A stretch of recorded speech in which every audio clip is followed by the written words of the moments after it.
starting with our next presenter. It will be Captain Leo Walton.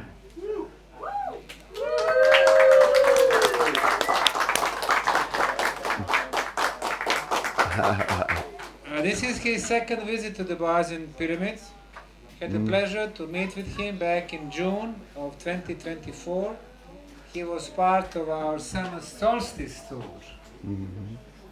That's the tour that I do once a year for the most important day for ancients and for us, the summer solstice day. And he decided to come back. Yes. He loved the experience so much. So this is his second, and his third is to come very quick, and the fourth, and the fifth, and so on. Yes. Now, he's been researching the pyramids in Egypt, especially at the Giza plateau. So he expressed desire to share some of his findings in regards to the Egyptian pyramids and possible connection to the Bosnian pyramids. Yes. Especially when it comes to the astronomical features. So, Leo Walton. Thank you, Sam. Thank you, sir. Thank you. I don't have to press anything. Hello. Thank you, Sam, for this opportunity. Thanks, everyone, for coming. Okay. Okay. All right, everyone. Thank you for coming, having me here, putting up with me tonight. I hope to show you some things you've never seen before. That's what I plan to do. I just wanted to introduce myself. First, I want to thank Sandra and Kevin. We worked till 1 o'clock in the morning to put something together to do this. I didn't come here planning to do this, so it's unrehearsed. We threw some things together, but we're going to have a damn good time with it, okay? Let's do it. All right, I wanted to tell you who I am and tell you a few things I've done in the past. My early career, I was a nuclear builder. I built nuclear reactors for ships. I built nuclear reactors for the Nimitz aircraft carrier. I built reactors. This is a California. It's a frigate. On this boat, I got switched over. I was an apprentice there training at the school. It was like a college for people that build ships. This is a submarine in Los Angeles. I was switched over from nuclear work on that. I actually worked the emergency blow system on that. So it's a button. The guys hit that and the submarines leap out of the water. It's when there is an emergency system. People say, what'd you do on submarines? I made them fly. So that's a kind of a unique trait. This is a U.S. Enterprise, which the Star Trek movie Enterprise, that was named after this ship.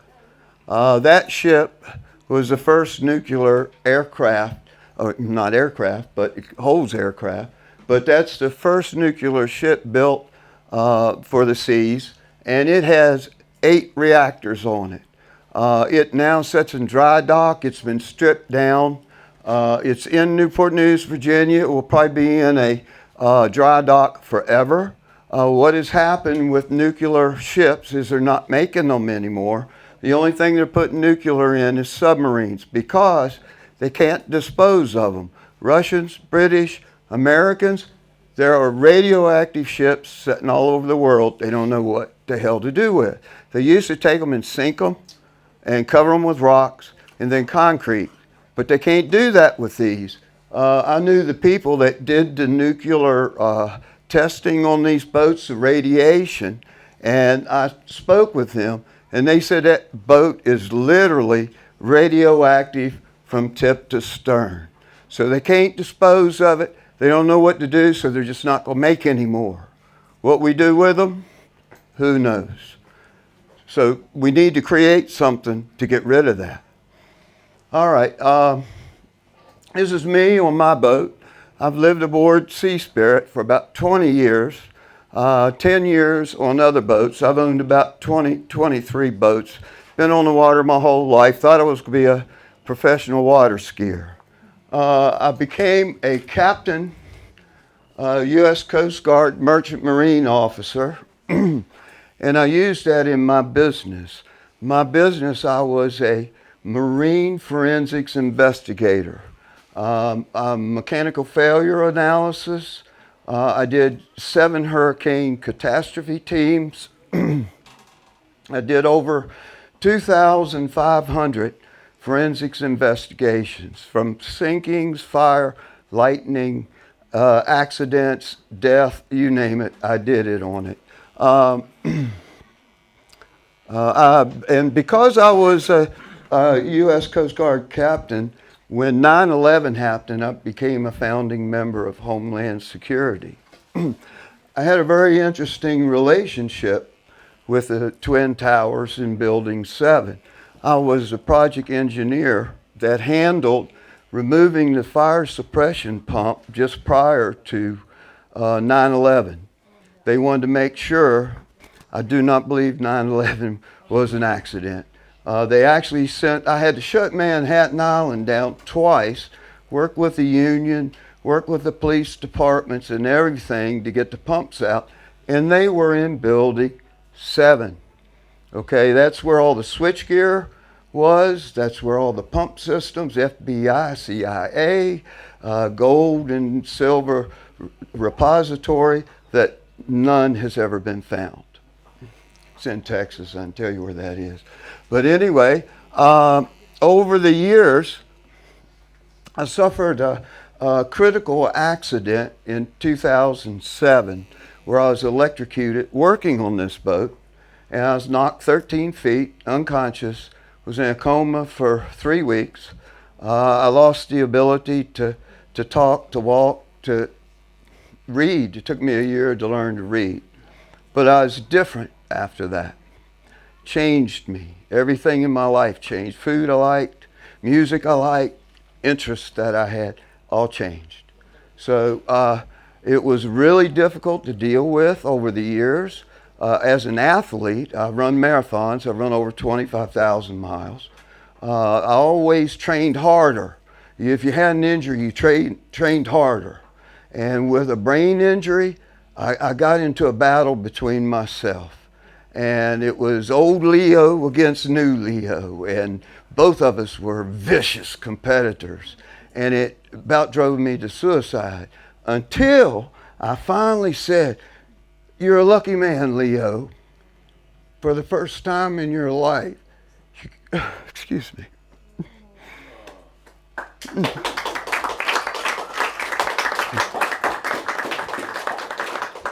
I got to literally create who I am now because I had nothing to start with. So I like who I am better. I became a yogi, became a Reiki master, and I got interested accidentally in pyramid systems. I was married to a lady that had younger children, 4th grade. She came running home from school one day, and I had been reading to them about pyramids. And she comes in excited as could be because they talked to them about pyramids in school. And she sat down with me and opened up the book. And when she opened up the book to the Great Pyramid, I saw this energy field coming out of the Great Pyramid. And I'm like, "You see that?" She looked at me like, "You crazy, man." I became the mashed potato man then, okay? Anyway, let me go to the next clip. Bear with me, it's the first time I've used this new toy.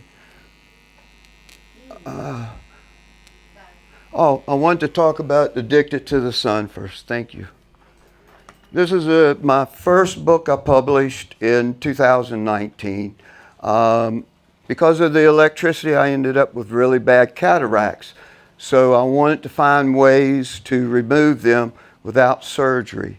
I was into Nikola Tesla, and I developed relationships with a lot of gurus in India, and I learned methods to sun gaze. So this book basically, people don't realize, Nikola Tesla really encouraged me to do this. I've got 2 experiments in this book on sun gazing that I did over a period of 18 months, where I trained myself to stare at the sun for 45 minutes duration, and to accumulated in that 18 months 153 hours staring at the sun naked eye. It was a miracle. I call this book of miracles, literally. On 7 medications. By the time I was done, no medications. And I went to I'm trying to keep this a short story. I did a lecture at Edgar Case's. I was invited there, luckily, to introduce my pyramid theories in 2014. And while I was there was an optometrist in the audience that was listening to my lecture. And I was talking about doing the sun gaze, and I just begun then. And he was very interested. He wanted me to come, and he wanted to examine me. He actually drew a map of the cataracts on my eyes. Anyway, after I finished the experiment, my eyes were worse. And I said, my experiment has been a failure. I went to my doctor. He wrote me a prescription to go get lens replacement. I planned it for Christmas season because you got to go around blind, you know, with the patches. I go to the doctor, give him, and he runs me through his test. And when he's done, he writes me a prescription for glasses. And I'm like, dude, what's this all about? Okay, all right, I'm going into this story. He said, Leo, on a scale of 0 to 4, your left eye is 0. You have no contact, no cataracts. And on your right eye, he says, I'll give you a good solid 1. So I cannot take cataracts off if you don't have them. So I was so angry, but on the way home, I said, whoa, my experiment worked. Good. All right, moving on. So I delved into the Great Pyramid systems. Let's move on. And this is what it's turned into. This is going to be the name of the first book I have. It's going to take several books to really explain these systems. The Giza Park Protocol, How to Start the Sun, Operations Manual number 1, Termination of the Ice Age. That is my theories. I've connected 5 pyramid systems on this. It's all unique. These are energy systems based on tectonic plates. Volcano systems. There are 8 lava lake volcano systems on the planet. These 5 systems all connect to those volcanic systems. Okay, each of the systems I've figured out so far have complete flow charts and understand every system in Giza, and it's much bigger than what you think, and I'm going to show you that. My latest discovery, bear with me now, I'm a virgin. All right, let's start here. This is the precession of the equinox, okay? To understand what's going on in Egypt, you need to understand there's a relation between our sun and Sirius, which is called the dog star in the constellation of Orion, okay? The Indians, the Vedics, and other civilizations believe that this is a cycle.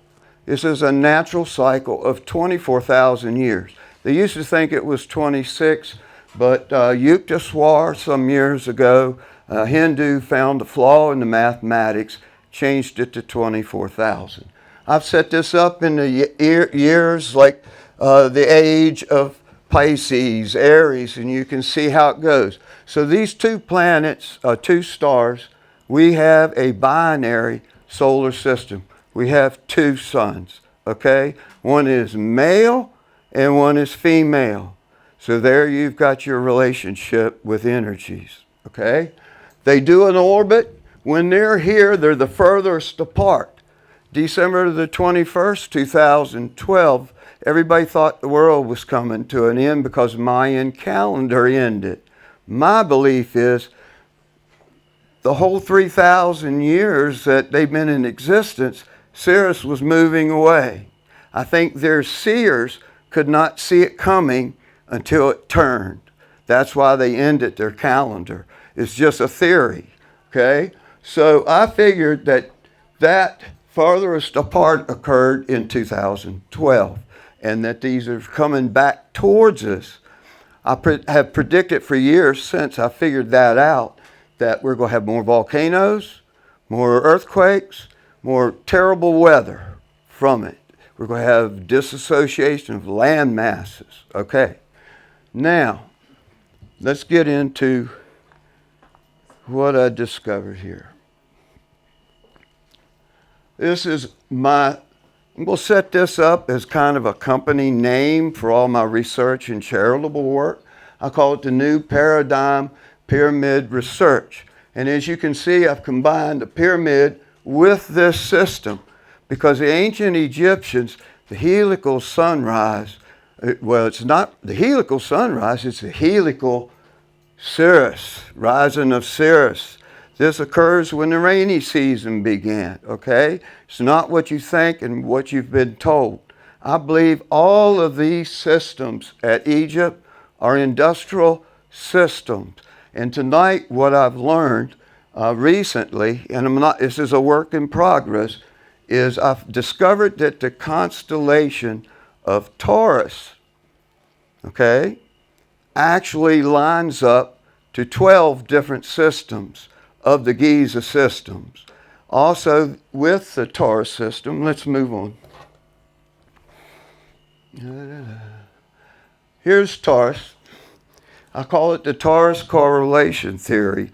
Bouval discovered, he was a surveyor contracted to in Egypt. This has probably been 30 years ago, hadn't it, Sam?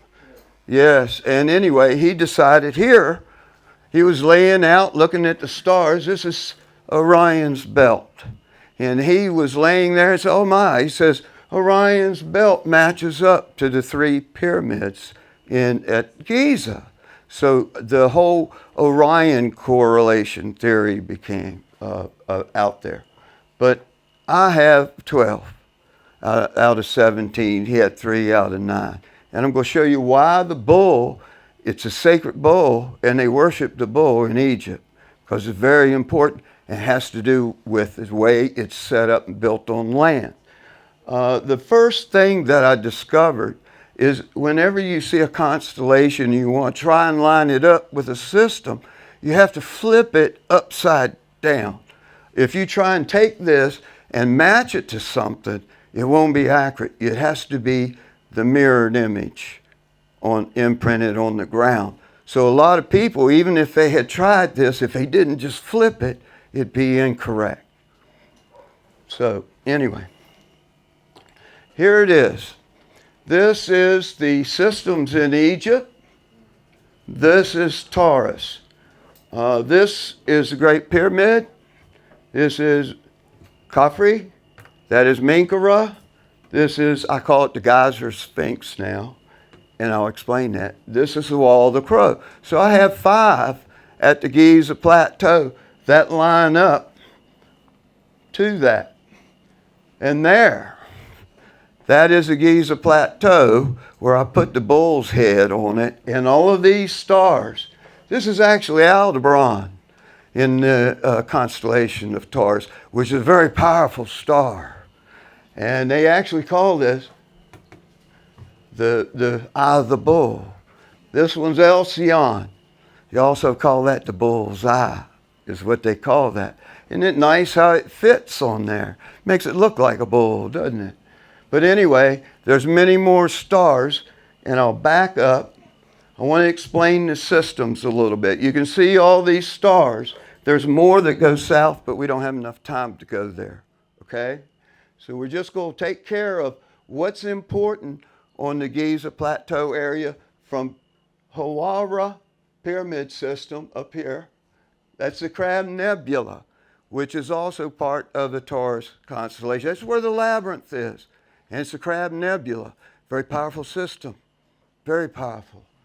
The other one that doesn't fit on here, I don't have Pleiades. I've also figured Pleiades. Well, when I went to measure to see where Pleiades was, it actually lined up with the Sphinx, and it was due east of the Sphinx. So when I went to look to see what I could find going east in Egypt, first thing I come to 8 miles away is the U.S. Olympic training facility. I thought that was pretty cool. But I kept going, not knowing what I was looking for. I couldn't believe what I found. 33 miles across the desert, the Egyptian government has built the hugest military compound for all of their military branches, and they call it the Octagon. It is basically the Egyptians' Pentagon that we have in the United States of America. It's a heck of a system, and it's named Octagon 8. The Great Pyramid has 8 sides. I wonder if that's where they got that from. I'd like to start at the beginning down here and come this way to explain some of the systems at Giza. And you can see how the stars line up. This is the stars' names. And this is a system's name. So Lake Maurice here, John Cadman, Sam knows who John Cadman is for sure.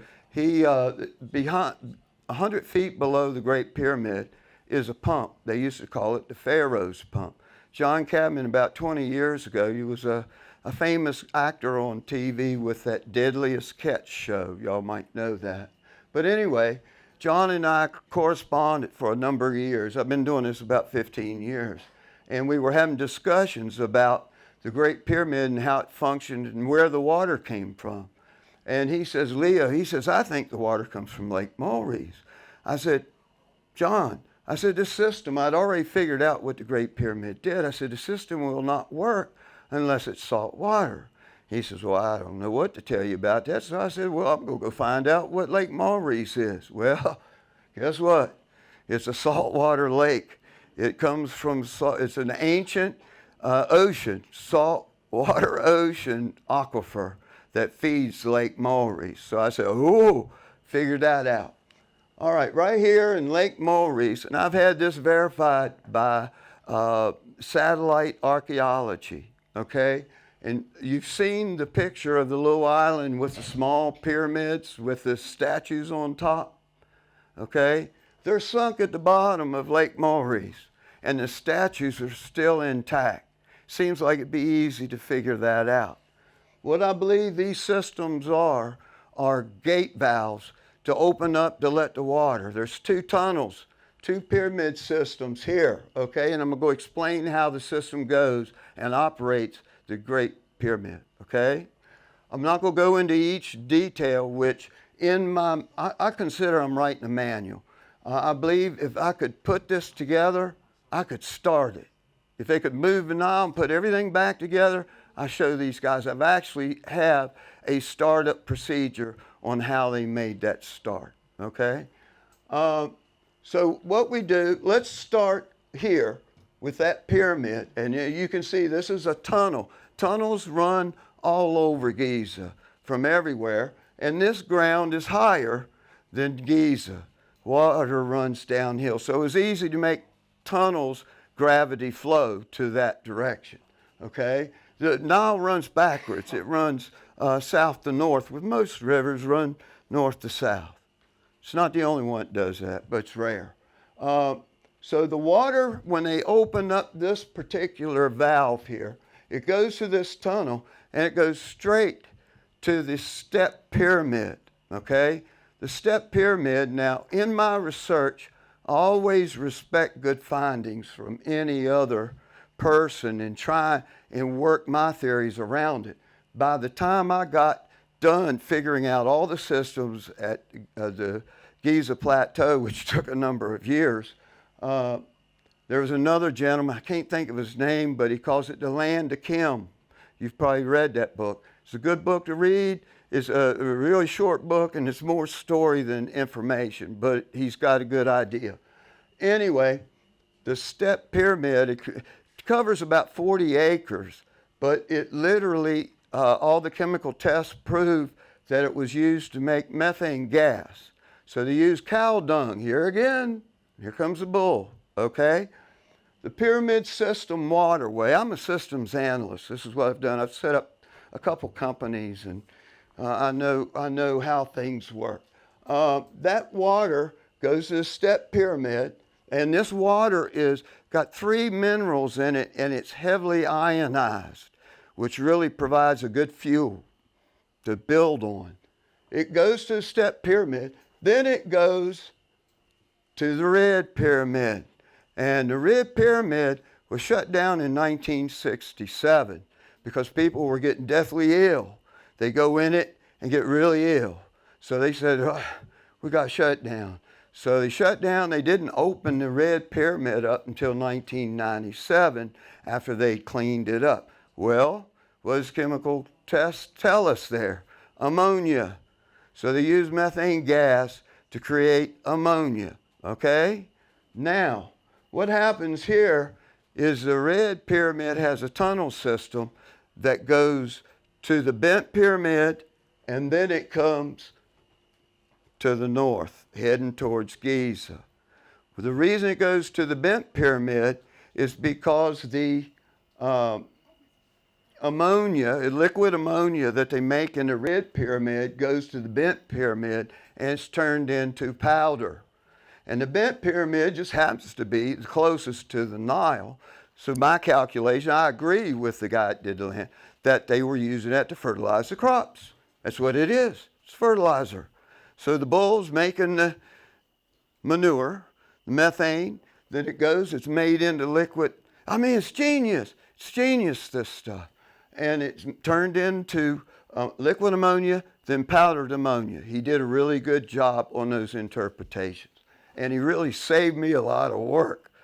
But anyway, the water that comes out of the red pyramid now is liquid ammonia. It goes straight past the Serapeum. It does not go in the Serapeum.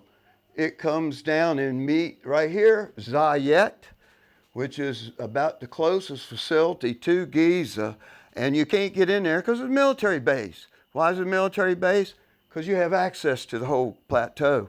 If you go in that system, you can go all the way both directions, okay? So, let me explain. Let's get to the second tunnel. The second tunnel, we got this good ionized water coming into the Serapeum. Everybody says, yeah, it was for the bulls. Yeah, they buried the bulls. And bull, you know what? Manure. Anyway, the Serapeum is a huge mineral, piezoelectric restructuring for the water. The Egyptians, all their temples, they really knew how to structure water. So we've got to look at every mineral that's used in these things and figure out how it has an influence on water. What are they trying to do? They're trying to disassociate the water. Okay? So they're structuring it here, and it comes down, and those two systems, the chemicals, this is where they meet and are mixed.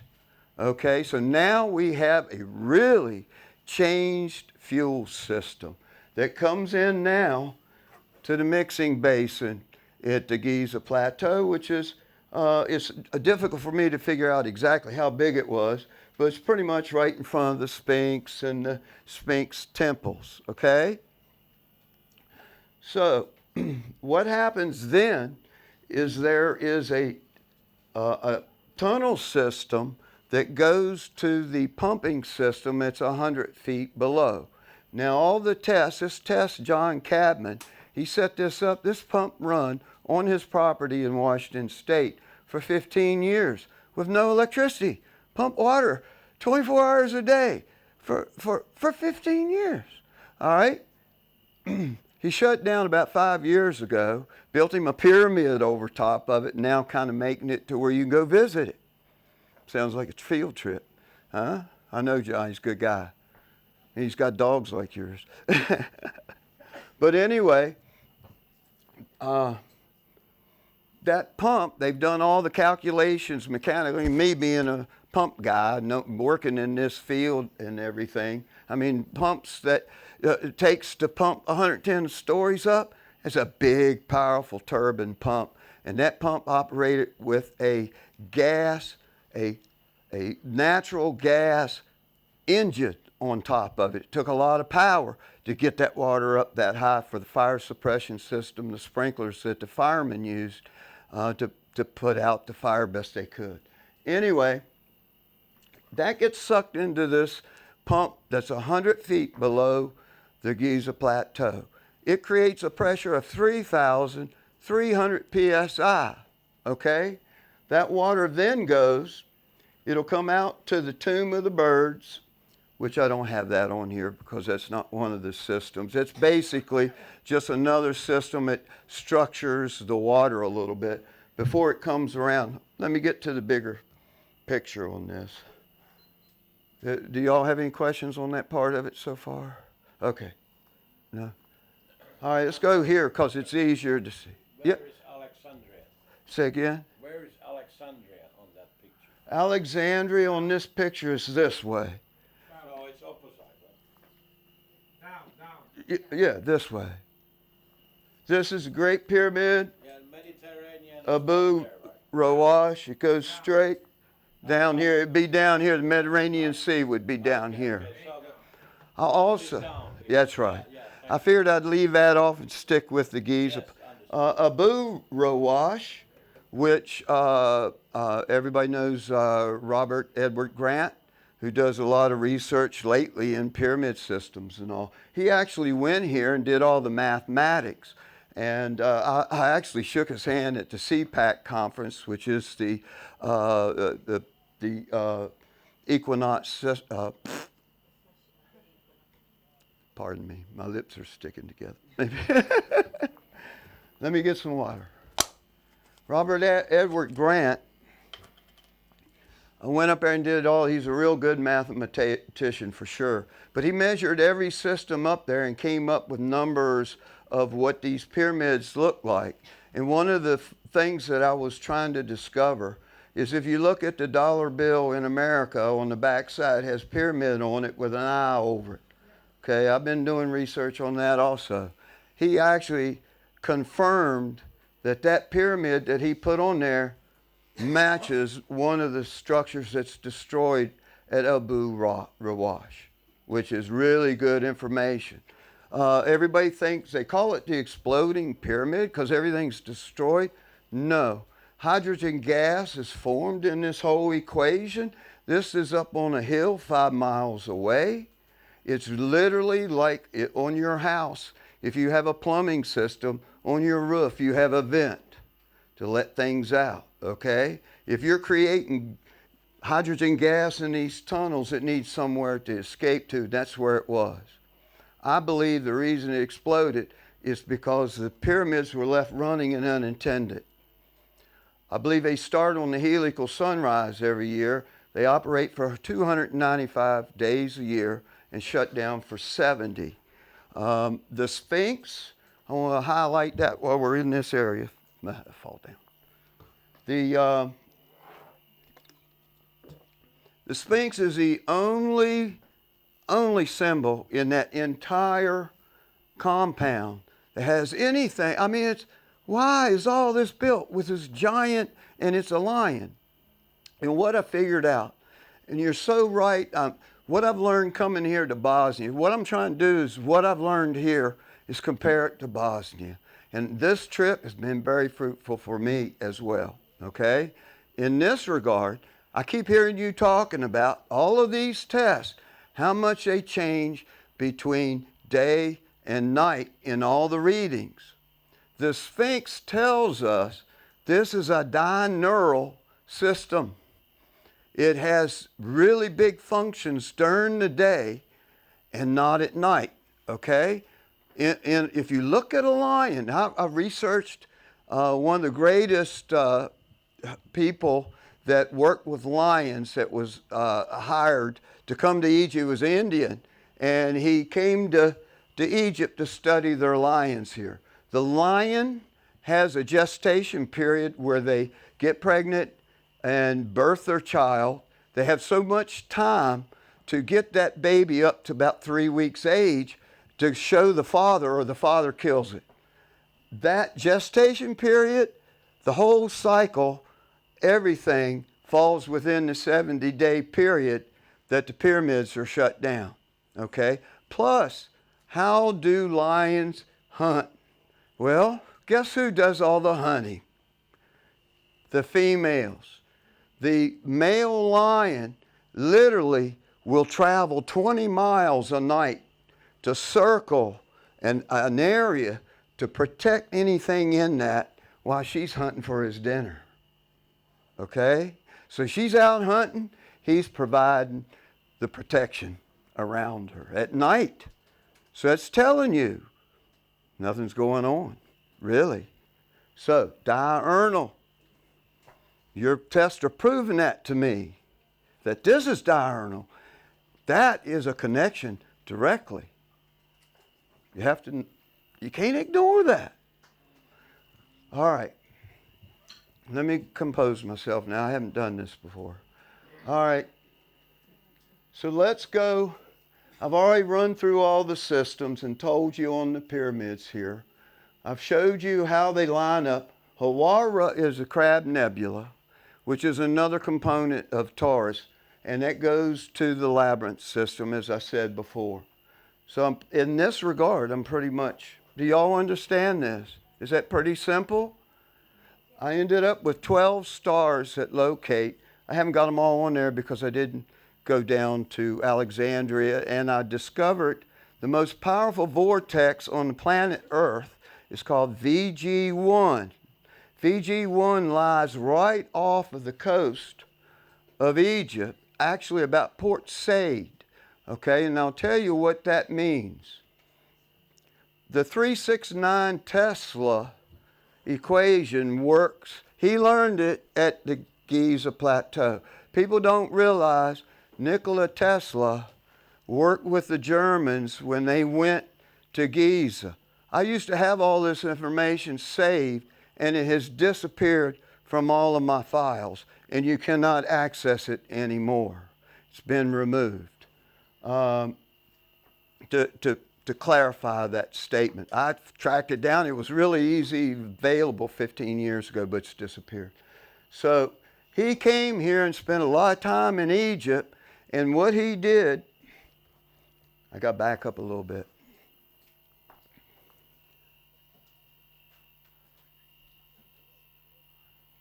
Right here. This is a great pyramid system that Tesla went in, figured out the HARP system. This is what's going on at the Giza Plateau. This is an old drawing I did years ago when I first figured out how it worked. There's some changes on it. It actually creates the Great Pyramid. Another thing that I found since I've been here connecting, I'm going to throw all these in, okay? There's like three things, big things for collaboration. That's why I'm here, is to collaborate this stuff, see if I'm just crazy or what, okay? So, the way this Giza pyramid system works is the water comes into it, okay, and it gets changed. But in the king's chamber, there are 5 70-ton red granite blocks above the king's chamber. These blocks have been measured, and they're 55% white quartz crystal, okay? A half-inch square of clear quartz crystal with 1,000 pounds. You know the little gas grill lighters everybody uses to light the grill? Got the long thing on it, and you click it, it goes click. Everybody thinks that's battery operated. It's not. It's piezoelectric. If you take one apart, it's a little tiny 1/4 inch piece of clear quartz crystal with a wire glued to it that runs down to the end. When you click it, it's a hammer and anvil, bam! It hits that piezoelectric crystal and it sends its spark out. The friend that invited me to speak and give my lectures at ARE, at Edgar Cayce, I was so thrilled to release my pyramid theories at Edgar Cayce's place. It was just a wonderful opportunity. And this one I think beats that, okay? Because this one you can work on, you can talk to people and deal with pyramid stuff, all right? And we go figure this stuff out. Already figured a bunch. And anyway, the top of the Great Pyramid, and you answered the question here the other day doing the test up on the Pyramid of the Sun, okay?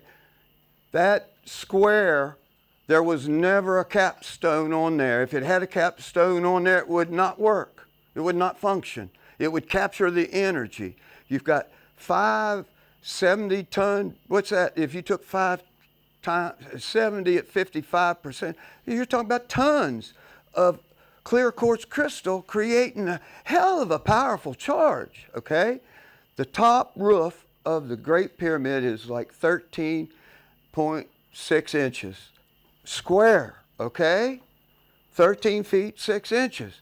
You're talking about on the Pyramid of the Sun being 4 meters, what was that, 14 feet? Come on. We're talking about the Great Pyramid being 13.6 feet, and Pyramid of the Sun is 14 feet. I think we've got something close enough that we need to examine that. Be a real nice place to clear off and see, wouldn't it? Yeah, just happens to be in the wrong place right now. That could change in the future. It could change. But anyway, so those two things is what I've learned by coming here and working with these people. The third thing is what Jesper said the other night with these stones. He found all these stones that looked like they were melted. I don't believe they were used to create the pyramid. Lightning is plasma. About 250 of my forensics investigations has dealt with lightning damage. So I don't know of anybody in the world that has investigated a plasma damaged item more than me in the real world. Okay?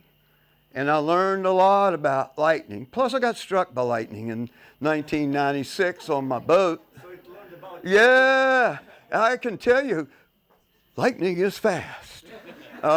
It literally, what happened with me, and it's kind of a funny story in a way.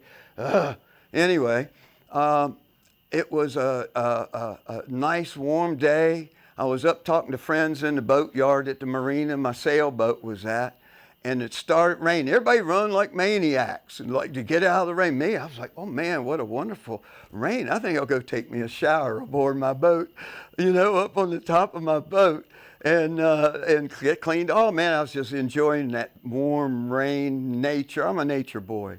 So I ended up, the way the rain was coming down, I couldn't get the soap from under my arms. So I moved up in front of the mast and raised my arms up like this. I'm kind of leaning against the mast like this with my arms up in the air. So I get the soap from under. Guess what? Woo! Well, next thing I know, I'm like, that was fast. It blew the crown off of my tooth. The Windex on top of the mast had a cable on it. It was one that is old style that had the reading meter inside. That landed beside me on fire. It was kind of an interesting experiment.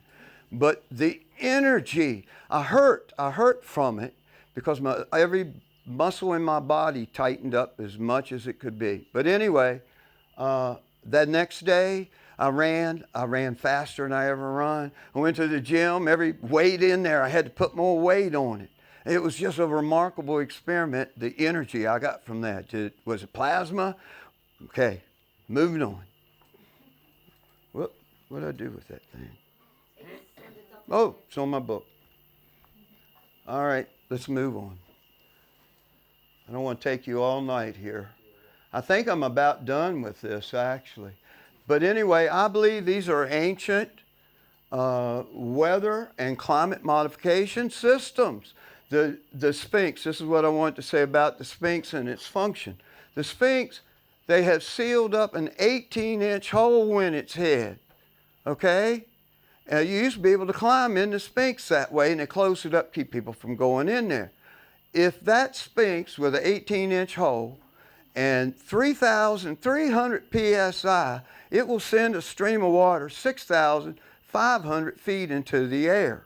If we look today at weather modification systems and look at static ground cloud producing systems, they operate to 6,500 feet. Where'd they get that from? Somebody knows this, I believe. Okay? So what are they creating here? Let's go to, really quickly, you want me to stop? I can stop anytime, just let me know. But I got couple more things. What I learned with the whole 369 thing is on the Tropic of Cancer, which happens, the sun hits there on summer solstice.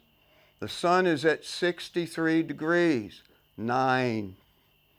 If we come back to the Sphinx, you know that temple that sits in front of the Sphinx that everybody says, oh, that was just built there. It's a worship temple. That temple's at 63 degrees, my friend. Yeah, sunrise and 63 degrees. That temple shooting right to the chest of the Sphinx, creating heat. Also, if you look at the Great Pyramid, how the causeway comes out and runs into the Nile, that last leg of the trip is 63 degrees. Guess where that sends the sunrise to? To the Little Pyramid. Why does it do that? Because the Little Pyramid, half of it is red granite like inside the king's chamber full of crystal. Half of it is white limestone, the other half. Why would they do that? Because they want to create an electric field around it. Okay?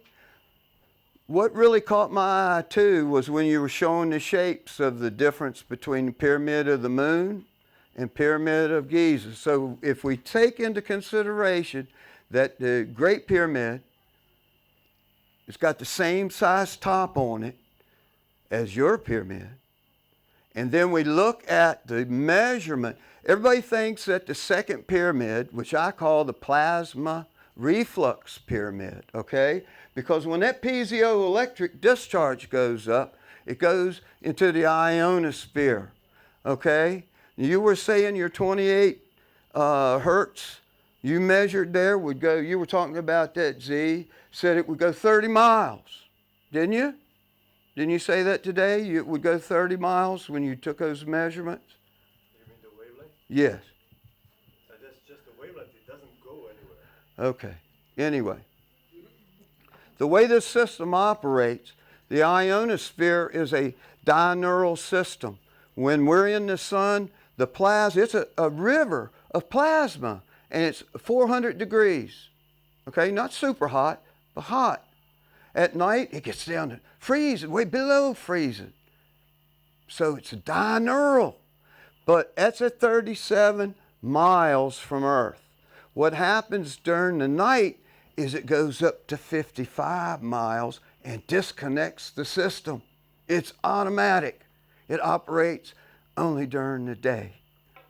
Very interesting. But what is going on that connects it to here is that is masculine. That's a powerful energy beam going into the ionosphere, creating all kinds of havoc in there, okay? What this pyramid's doing, this beam is reaching up to the ionosphere, and it is pulling that plasma here. It's coming down. It's running down your pyramids and going into your tunnels and running into the Bosnian River. It is full of plasma. That's why you drop a seed in the ground in Bosnia and it grows. Because this area for thousands of years was getting pounded with plasma. What is plasma? So what I think we got here, literally, when I say this is the womb of the earth, this energy field here, which comes out of the Giza Pyramid, these two, I'm not going to go through the whole thing, but this is Bosnia right here. It looks like a womb, and Bosnia is right at the bottom of the womb. This is why I call it the womb of the earth also. Why does it look like a womb? Why is it the shape of it? You see this shape? Like the Visoko Pisces. This line here is new. It comes from Mount Erebus is the power system of the earth from Antarctica. That's why you don't want us going down. That pyramid has been running, has a lava lake on it that's been operational for millions of years. Every day it pumps out $6,000 worth of gold out of it into the atmosphere. People don't even know that. It's a real But the reason it's the most powerful system is because it's setting on a real violent rift. And what a rift is on the Earth's crust is like a human stretch mark. It's where the Earth has expanded, and that's where it's expanded from. So it's a real unsettled environment, and that energy comes all the way up to Iceland and goes around the world. It's very interesting. I have written this up in, it's going to take several manuals, but I have written every one of these lines, where they go, what they come in contact with. There's 8 volcano systems that are what they call perpetual lakes around the world. These are volcanoes that are active and have a lake system. One has 2 lakes on it. Every one of these connect to those 5 pyramid systems I've identified, which is the Giza system, the Bosnian system, Teotihuacan system, the Chinese system, and Angkor Wat. But there's many, many more. I created an app. I'll cut this off soon. Let me just show the app. There it is. This is turned into this now. The brilliant work of George Roth. He owns this ley lines site, and he is brilliant. He's in Switzerland. He and I got together. This is what it looks like.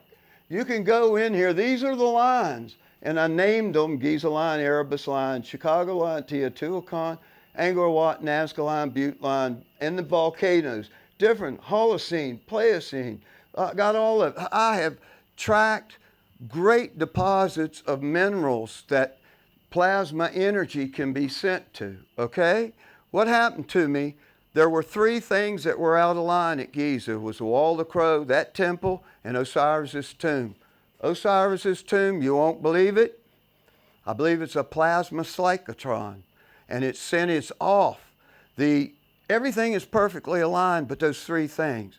The Osiris's tomb is actually shoots to 243 degrees. If you track that across the world, the first major place it hits, top of the Washington Monument, an Egyptian obelisk, the largest in the world. What did they do with the Washington Monument? They painted the Visoko Pisces around it. What are they saying? Is that Osiris's phallus and Isis? Is it? Interesting. I think that's what's going on here with Giza, the Great Pyramid, and the Pyramid of the Sun. It's literally a representation of Osiris and Isis. Feminine. You see why I call it the womb of the earth? Okay. Now that led to a lot of things that we can talk about. I have a lot of that in this book.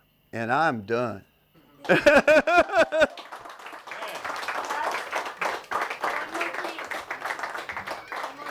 One more click. One more click. Oh, yeah. I forgot to put the Bosnian Pyramid up there.